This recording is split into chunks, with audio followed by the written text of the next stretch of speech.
Pues, profe, primero que nada, muchas gracias por su tiempo, por esta entrevista. Como siempre es un gusto saludarlo y quisiera comenzar preguntándole ¿por qué decide acercarse al fútbol de manera profesional? ¿Por qué decide dedicarse a esto? Bueno, el gusto, antes que nada, el gusto es mío, Yael, poder estar en estos momentos contigo. ¿Por qué empiezo en el fútbol? Bueno, tendríamos que remontarnos cuando tenía 7 años y hubo el típico evento de padres de familia en la primaria, ¿no? Y el partido de fútbol de padres contra maestros. Y mi papá en ese entonces se metió en el arco.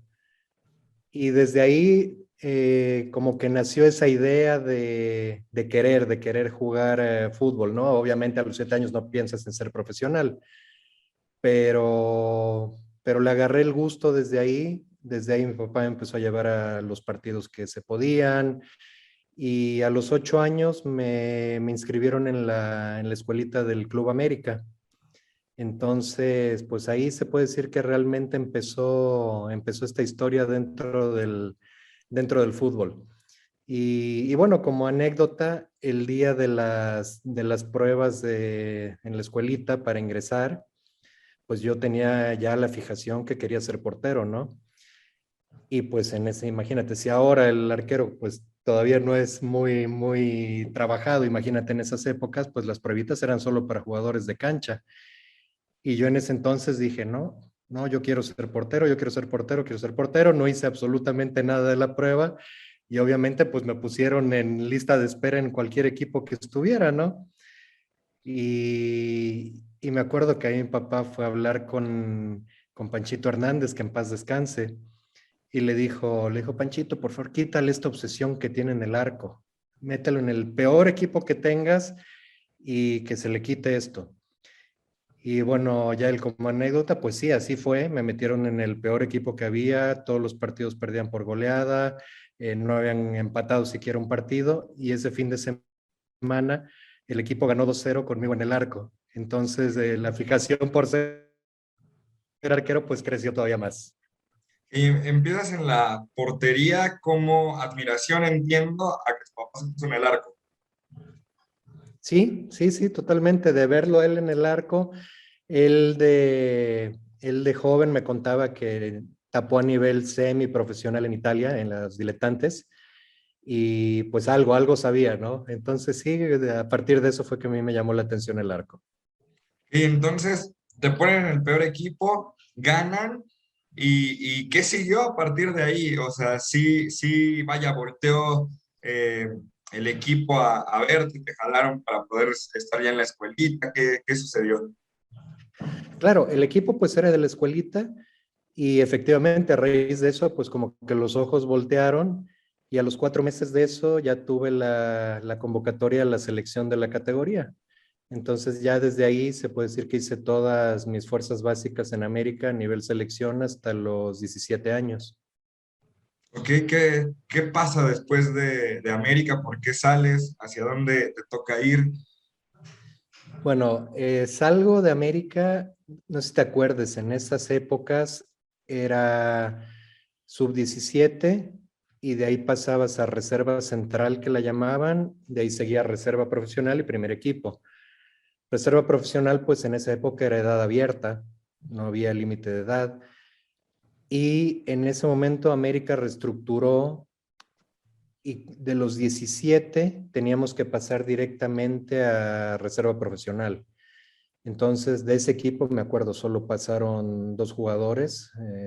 Uno de ellos, Joaquín Hernández, que llegó a jugar bastante en primer equipo, e Israel Cárdenas. Fueron los únicos dos que pasaron. Y realmente el motivo por el que yo salí, te vas a reír, fue por mi estatura. Yo en ese momento medía 1,65.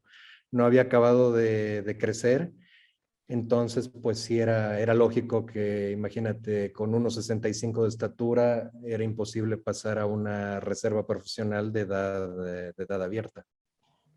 ¿Y hoy cuánto mides, Marcelo? 1,88. O sea, se equivocaron rotundamente.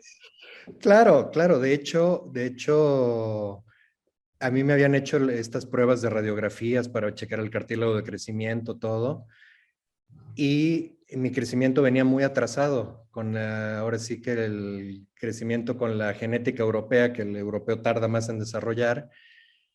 Y inclusive mi papá le enseñó las radiografías, los estudios y todo, y pues no hubo nada que hacer. Pero efectivamente era, en un lapso de 2 años llegué al 1,88 que actualmente tengo. Ok, buenísimo. Cuéntame algo que me está saltando. Tu papá es italiano. Mi papá italiano, Ok, exactamente. buenísimo. ¿Cómo llega él acá?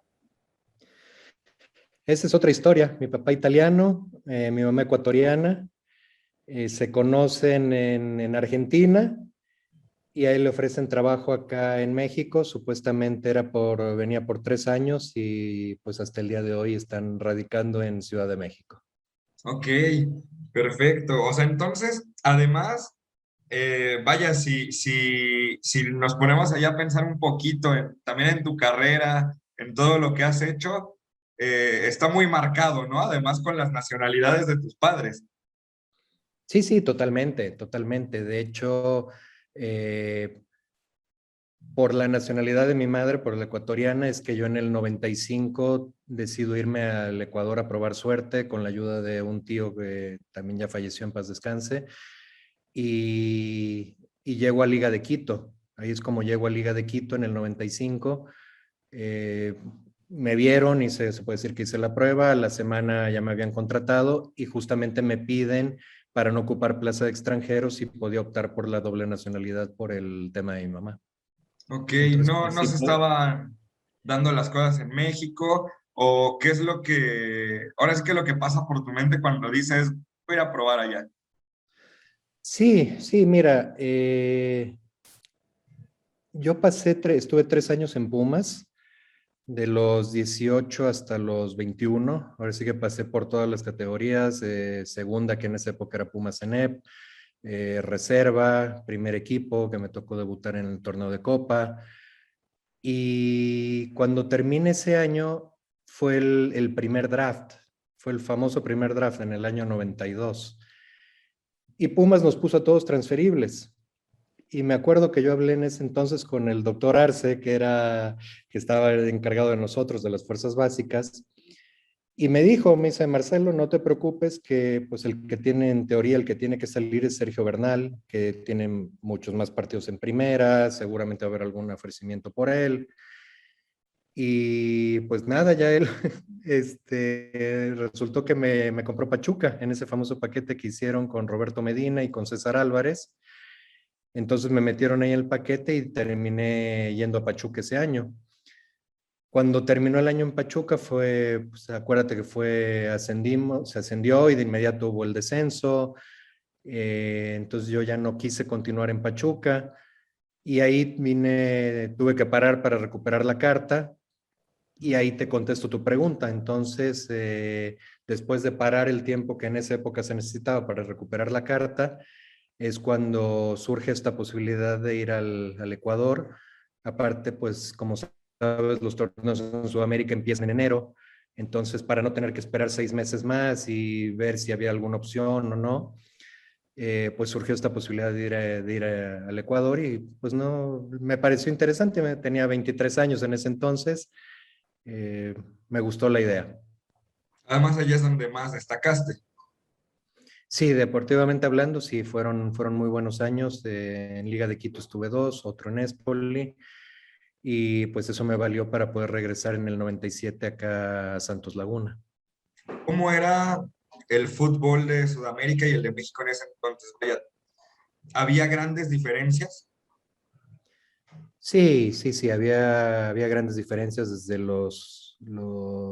número de equipos, ¿no? En Ecuador en ese entonces eran 12 y acá pues en esa época me parece que eran los 20. Eh, 4 o 5 equipos allá que eran los que peleaban por el campeonato, pero el nivel de jugadores era muy bueno. Me tocó compartir con Gerardo Manuel Reynoso, la vieja, con Adolfo Valle, excelentes, excelentes jugadores, Pietro Marcetti. O sea, el nivel de Liga de Quito era un nivel alto. Y pues bueno, en ese entonces me valió para llegar a una convocatoria de selección de Pacho Maturana. Entonces, siento que sí, había una diferencia, ¿no?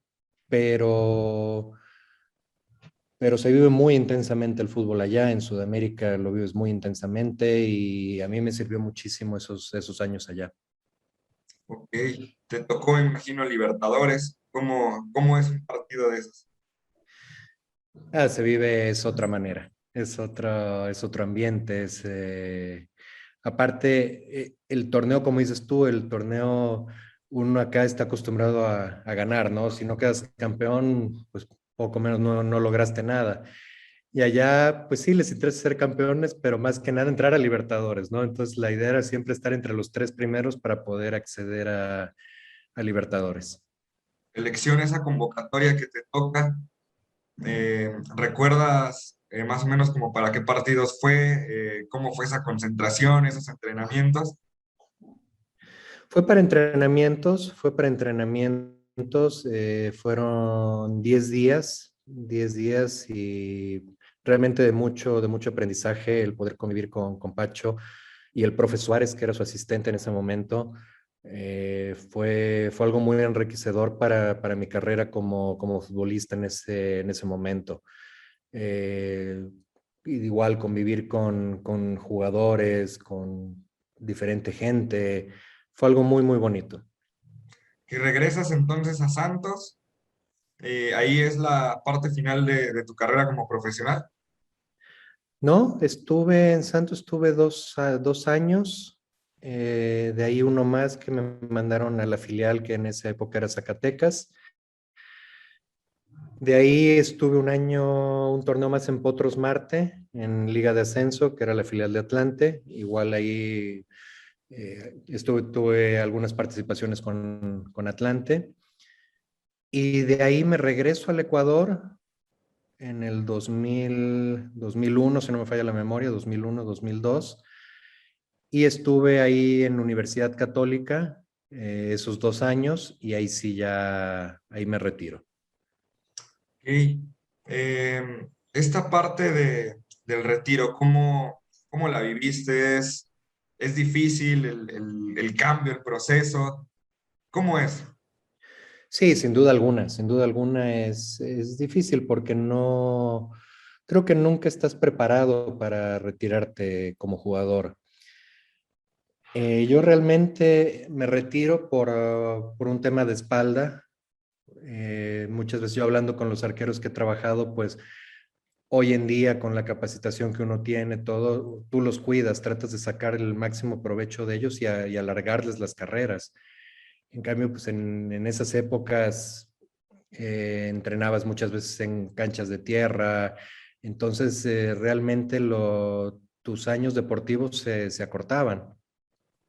Entonces, cuando ya me retiro, sí pensé en continuar dentro del fútbol, aparte que yo me retiro a los 33 años, que para un arquero pues era relativamente joven, Claro. y aplico para hacer el UEFA B en la Federación Italiana y me aceptan. Entonces, pues ahí me fui a Italia, tuve la oportunidad de ahí empezar a hacer mis pininos ya en la parte de cuerpo técnico. Y al regreso a Ecuador y el presidente de Liga de Quito me ofrece empezar a trabajar con los arqueros de las fuerzas básicas de Liga, lo cual también a mí me sirvió mucho porque era pues ese, como dices tú, ese cambio, ¿no? Ese proceso de ser jugador y aplicar pues ya los estudios que pudiste tener en Italia, más la experiencia propia y empezar a impartirla con los chicos de Liga de Quito. Entonces, ahí, más o menos así es que fui llevando la transición. Que se hizo menos pesada, ¿no? Menos dura. Claro, se hace menos dura, sigues dentro del fútbol, que es lo que a ti te gusta, eh, y con el pasar del tiempo, pues te puedo decir que ya cuando llegué a ser entrenador de arqueros de primera división, pues realmente vuelves, disfrutas. Yo en lo personal disfruté más esta etapa que como jugador. La disfruté completamente más. Eh, las experiencias siguen siendo las mismas, los viajes, las concentraciones, la convivencia, pero a lo mejor ya no tienes esa presión, ¿no? Tienes otro tipo de presión, pero ya no esa de tener que estar en la cancha directamente. Que te han tocado muchos grandes arqueros, han estado en tus manos, han ganado títulos. ¿Cuál es el momento más valioso, más importante que has tenido ya como entrenador de porteros y que guardas con mucho más cariño? Híjole, hay varios. Sin duda alguna, la época de acá de León, el ascenso, siempre lo hemos comentado, el ascenso acá en León se vivió de una manera increíble. Eran 10 años que esta ciudad añoraba un ascenso, de haber llegado a finales, a liguillas y no poder concretarlo. Entonces, ver cómo explotó la ciudad en ese momento es algo inolvidable. Entonces, yo creo que por eso siempre decimos que esa fecha del ascenso nunca se va a olvidar, ni para los que tuvimos parte de participar en ella, como a toda esta ciudad. Entonces, yo creo que ese queda marcado. De ahí pues viene el bicampeonato. El bicampeonato también fue muy bonito, muy importante. Y sin duda alguna, después la Conca Champions en América también se vivió de otra manera. Se vivió de otra manera, vivimos partidos complicados. Levantar un 3-0 en contra de Herediano y en una semifinal y darle vuelta en el Azteca. Después fue muy bonito. De ahí la experiencia en Arabia, sin duda alguna, la experiencia de poder trabajar en Arabia Saudita es maravillosa, es más que profesional, una experiencia de vida muy grande. Y bueno, ahí tuve la oportunidad de trabajar igual con el arquero de la selección de Arabia. Entonces, hay muchos momentos que te quedan marcados, Yael. Hay uno muy importante que tengo cuando estaba en Católica en Ecuador. Estaba peleando el descenso y justamente mi arquero era Hernán Galíndez, que anoche tapó con la selección del Ecuador. Él era mi arquero y veníamos de fallar 3 penales seguidos y ese partido era fundamental, teníamos que ganarlo para mantener la categoría, si lo perdíamos se complicaba muchísimo. Y durante toda la semana con Hernán estuvimos practicando que él pateara los penales. ¿Sabes qué? Si hay un penal, agarra tú el balón y reviéntalo. Y pues íbamos 0-0 y efectivamente en el segundo tiempo hubo un penal a favor y fue Hernán a cobrarlo, lo anotó y se acercó a la banca y el abrazo que me dio en ese momento fue increíble. O sea, yo lo tengo de esos recuerdos, como dices tú, que realmente guardas. Y de ahí no solo anotó, sino que faltando 5 minutos nos marcan un penal en contra y ataja el penal, que en el fútbol ecuatoriano dijeron que la primera vez que algo así pasaba, que un arquero anotar y tapar un penal en el mismo partido. Entonces es un recuerdo muy grato que tengo. Y en Pumas fue una etapa que hubo momentos muy gratos, muy gratos, así como hubo otros muy amargos. Pero a final de cuentas, yo creo que todo lo que te estoy platicando son experiencias, ¿no? Todas las positivas y las negativas son experiencias que a uno lo enriquecen más para, a final de cuentas, ser mejor entrenador. Que antes de pasar justamente a esta última etapa en Pumas, sí quiero preguntarte, ¿cómo fue Arabia? O sea, ¿qué experiencias te dejó? Porque me imagino que siendo una cultura totalmente distinta, te marca. No, totalmente. Desde el momento que a mí me toca llegar en pleno Ramadán y era complicadísimo porque no podía salir a la calle, todo estaba cerrado. La religión de ellos, pues obviamente muy marcada y hay que respetarla. Eh, de ahí, como experiencia, pues a nosotros nos hacían vivir, los llamaban compounds, que es donde están todos los extranjeros. Realmente los compounds son como resorts, no tienes necesidad de salir del compound solamente para trabajar, ¿no? Nada más íbamos al club, trabajábamos, regresábamos. Ahí tenías todo, tenías las escuelas, tenías supermercados, tenías tiendas, tenías piscinas, complejos deportivos, todo mismo dentro del compound. Entonces realmente no había necesidad de salir. Obviamente tú podías salir sin ningún problema. Nos trataron muy bien, la verdad. Nunca nos faltó absolutamente nada. Y como experiencia de vida, pues te puedo decir que para mi esposa fue a lo mejor más complicado desde el momento en que ya cuando ella me alcanza ya, la llamo y le digo, oye, tienes que mandarte a hacer una valla, porque ya en el momento que te bajas, pues tienes que bajarte con la burka. Y pues sí, ella en el momento en que se bajó, pues se tuvo que bajar con su burka. Como extranjera no tenía que taparse la cara, pero sí estar con la burka y si pasaba cerca de una mezquita, taparse el pelo, agarrarse el pelo.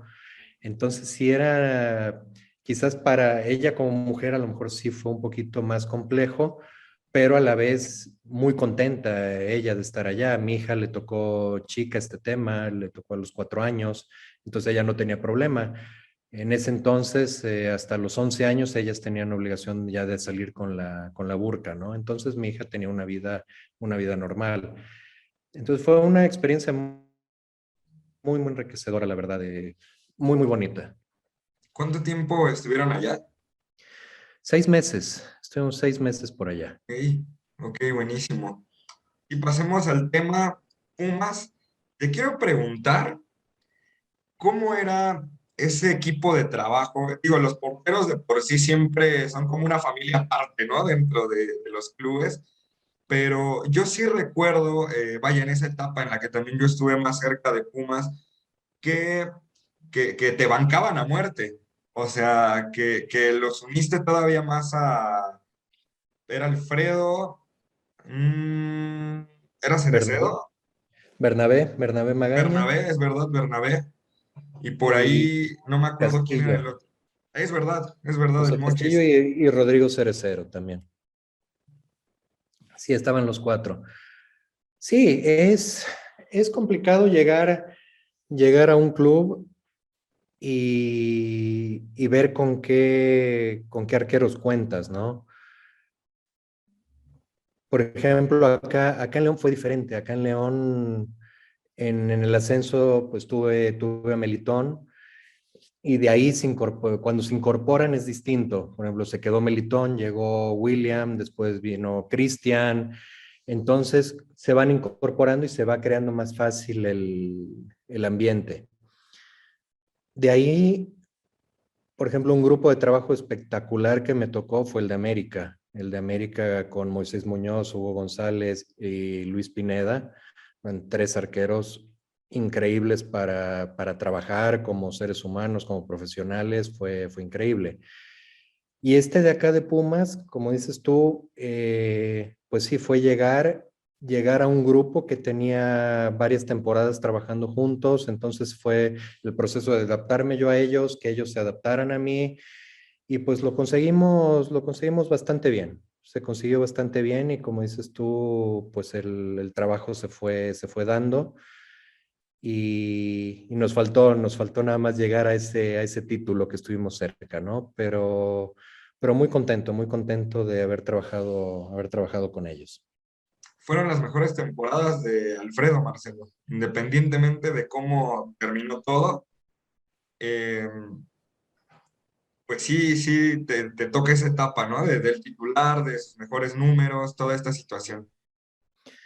Sí, sí, mira, de hecho, la primera plática que yo tuve con Alfredo fue muy clara porque lo primero que a mí me dice Rodrigo, me dice, no sé cómo vas a hacer, pero lo tienes que cambiar, Ares de Parga. Entonces yo ya sentí, y después de haber analizado todos los videos previos, yo sentía que Alfredo traía una carga muy fuerte encima. Y mi primer charla con él fue justamente esa. Me acuerdo, yo le digo, Arrancamos hoy. A mí no me importa el Alfredo Saldívar de los torneos anteriores, ni lo bueno ni lo malo. Arrancamos el día de hoy y de hoy para adelante, a lograr todo lo que nos propongamos, a conseguir nuestros objetivos y de cero, desde el día de hoy arrancamos. Y así fuimos ya el día a día, paso a paso. Fue un trabajo muy complejo, fue un trabajo muy complejo porque no solo era un trabajo de cancha, era un trabajo psicológico, un trabajo de que agarrara confianza, un trabajo de que él se la creyera, que él podía conseguir cosas importantes. Entonces sí fue complicado, lo fuimos llevando. De ahí pues vino el tema de los penales, que era, creo, hasta el día de hoy creo que es el arquero que tiene la racha y el número de más penales atajados en el club. Y pues era analizar los penales, decirle esto, y a final de cuentas lo que yo le decía, le digo, yo te estoy dando una ayuda, pero tú eres el que decide. En la cancha tú decides si ves que se paró de tal manera o presientes algo, tú mandas. Y nos funcionó bastante bien. Así que, como dices tú, me quedo con eso de que fueron a lo mejor los mejores años de Alfredo en Pumas y a nivel profesional. Y esta carga que mencionas se la ponía Rodrigo, ya las críticas que por entonces empezaba a tener un poquito de la afición, un poco de todo. ¿Cuál era esta carga mental? Se juntaba todo, ¿no? Yo creo que se juntaba todo. Y más que nada, tener esa responsabilidad de cubrir el arco de Pumas, que sabemos que no es fácil. El arco de Pumas es, por historia, han habido arqueros muy importantes. Entonces yo creo que venía más por ahí, por cubrir bien el arco de Pumas, por hacer bien el papel, por aprovechar esa oportunidad. Entonces yo creo que aparte de los temas que tú tocaste, creo que era un tema más personal Ok, de él de querer hacer las cosas bien. ok. Cuéntame, Marcelo, tú estuviste, pues ahora sí que, o estás en ambos lados, ¿no? En la portería como futbolista, ahora esta faceta de entrenador. Eh, ¿Qué tan complejo es esa parte mental? Ahora mismo también me viene a la mente Kepa, el portero del Chelsea, que la pasó muy mal, ¿no? Hace poquito. Eh, pues qué tan difícil es o qué tan mal la pasa un arquero pues, a sabiendas, ¿no? De que pues la posición es distinta, de que un error castiga más, ¿no? Que a lo mejor que fallar un gol un delantero, toda esta clase de cosas. No, es muy complicado, es muy complicado. Un arquero tiene que tener una capacidad mental impresionante y no hablemos para sobreponerte para el siguiente partido. Si tienes una falla, tienes que sobreponerte en la siguiente jugada. Y no es fácil, no es fácil. Y no todos los arqueros tienen esa capacidad. Yo te puedo hablar de los que he tenido el gusto de trabajar. Moisés Muñoz tiene esa capacidad, tenía esa capacidad de sobreponerse a la adversidad. Moisés te podía cometer un error y al siguiente minuto te sacaba una pelota del ángulo. Y el siguiente partido, olvida, el siguiente partido ya el error estaba completamente olvidado, trabajado y demás.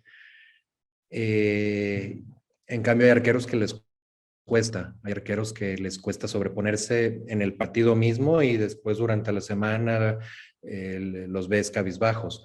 Entonces, en el fútbol de hoy, un arquero está mucho más expuesto por el tema inclusive que juegas tanto con los pies. Entonces, antes a lo mejor tu error podía ser un tema técnico, ¿no? Que es, me lancé tarde, hice un puente trágico, corté mal el centro, pero a eso ahora súmale el riesgo de jugar con los pies, de ser el líbero del equipo. Entonces, pues tienes que estar preparado mentalmente a convivir con el error, saber que el error en cualquier momento puede llegar porque estás expuesto, estás muy expuesto, pero tienes que ser muy fuerte mentalmente para saber que si llega ese error, listo, saqué la pelotita del arco y listo, no pasó nada y la que sigue lo tengo que hacer bien. Entonces no es fácil. Ok, buenísimo. Vamos a entrar ya a la recta final y quiero preguntarte si estuviste cerca de irte a Costa Rica, Marcelo, con Matosas cuando fue cuando tuvo ahí su ratito por allá. No, nunca, nunca, nunca. Fue más El el rumor, ruido que se hizo. Sí, sí, yo pienso que obviamente pues la gente, el periodismo me vinculaba obviamente con él por toda esta trayectoria que vivimos juntos en León, en Arabia, pero no, no, no, no, y de hecho inclusive con el profe Ipata lo comentábamos y ya ves que él también lo vincularon por ujú, lo que trabajó también con Gustavo en Paraguay, en Argentina, y realmente no, nunca hubo nada, ni siquiera una llamada, con eso te digo todo. pero sí te gustaría estar en una selección, en un proceso mundialista. Sí, sin duda alguna, sin duda alguna. Yo creo que dentro de lo que he conseguido en el fútbol, sí es algo que me encantaría lograr, poder trabajar dentro de un cuerpo técnico, de una selección y tener la aspiración de llegar a un mundial sería algo maravilloso.